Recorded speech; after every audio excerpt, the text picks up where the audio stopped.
Welcome to lunch box series. ఇంత బాగా respond వస్తుందని అసలు అనుకోలేదు. లాస్ట్ వీడియోకి యాక్చువల్గా మార్నింగ్ నిద్రమోహంతో ఆ హడావిడిలో వీడియో తీయలేం కదా అని అనుకున్నాం. బట్ ఏదేమైనా ఒక మంచి వీడియోని అయితే ఇస్తున్నాం కదా అని అనిపించింది అనమాట. ఈ రోజు అయితే పన్నీర్ ఫ్రైడ్ రైస్ లంచ్ బాక్స్లోకి చేస్తున్నాను ఫర్ ప్రోటీన్. అండ్ అందులో నేను బఠానీ అండ్ క్యారెట్ కూడా మిక్స్ చేస్తున్నాను. ఇష్టమైన వాళ్ళు ఆలు అండ్ క్యాప్సికమ్ బీన్స్ అలా కూడా యాడ్ చేసుకోవచ్చు.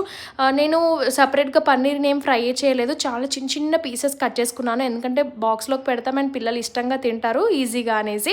సో మనం పోపులో జీలకర్ర అండ్ మిర్చి, చిన్న ఆనియన్ చిన్న చిన్నగా చాప్ చేసుకొని వేసుకున్నాను. సో ఫస్ట్ నేను పన్నీర్ని ఫ్రై చేసుకున్నాక బఠానీ క్యారెట్ యాడ్ చేసుకున్నాను, curry leaves and coriander. And ఇందులో నేను మసాలాస్ ఏం యాడ్ చేయట్లేదు, ప్లెయిన్గానే. సో రైస్ అంతా వేసేసి మిక్స్ చేశాను అనమాట. సో స్నాక్స్ బాక్స్లోకి ఈరోజు నేను mixture and dry fruit laddu ఒకటి పెట్టానమాట. సో ఇంకా ఎలాంటి వీడియోస్ కావాలో కమెంట్ చేయండి and do subscribe for more videos. Thank you.